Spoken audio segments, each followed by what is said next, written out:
تبارك الذي نزل الفرقان على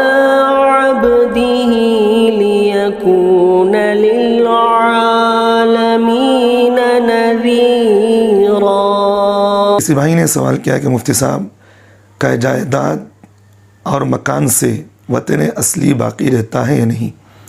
جواب دیں عین نوازش ہوگی۔ سوال کرنے والے محمد یوسف صاحب دہلی سے۔ دیکھیے یوسف صاحب، جو میں نے آپ کا سوال سمجھا ہے، اس کا جواب یہ ہے کہ اگر کوئی آدمی اپنے آبائے وطن کو چھوڑ کر اپنے بیوی بچوں سمیت اپنی رہائش گاہ کو چھوڑ کر وہ ہمیشہ کے لیے کہیں اور جگہ پر منتقل ہو گیا، اب اس کا ارادہ نہیں ہے کہ بھئی میں یہاں اپنے آبائے وطن پر میں آؤں اور یہاں رہوں، تو یہ آدمی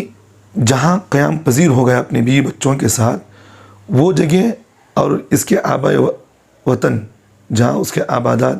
و اجداد جہاں رہتے ہیں، اس علاقے کے درمیان میں اگر یہ دونوں علاقے جو ہیں مسافت سفر بنتے ہیں، یعنی 77 کلومیٹر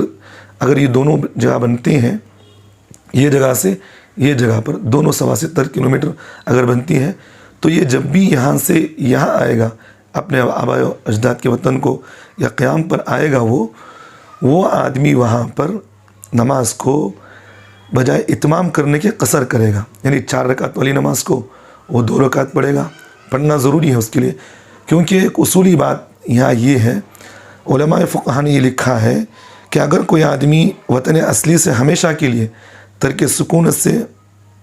چھوڑنے کا ارادہ کر لے تو وطن اصلی اس کی ہمیشہ کے لیے ختم ہو جاتی ہے۔ تو اس نے اپنے آباء و اجداد کے وطن کو، ایک بات یہاں رکھیں، اگر وہاں اس کی ملکیت جائیداد بھی ہو، اس کے رشتہ دار بھی رہتے ہو، یا اس کا خاندان قبیلہ ہو، اس کے باوجود ان تمام چیزوں کو چھوڑ کر وہ وہاں قیام پذیر ہو گیا، وہاں رکھا کہ میں یہاں ہمیشہ اپنی بیوی بچوں کے ساتھ میں اس جگہ پر رہوں گا اور اس کو میں چھوڑ رہا ہوں، تو یہاں جب بھی آئے گا تو اتمام ہی نماز نہیں پڑھے گا، بلکہ وہ نماز کو قصر کرے گا۔ اللہ ہم تمام کو عمل کی توفیق دے۔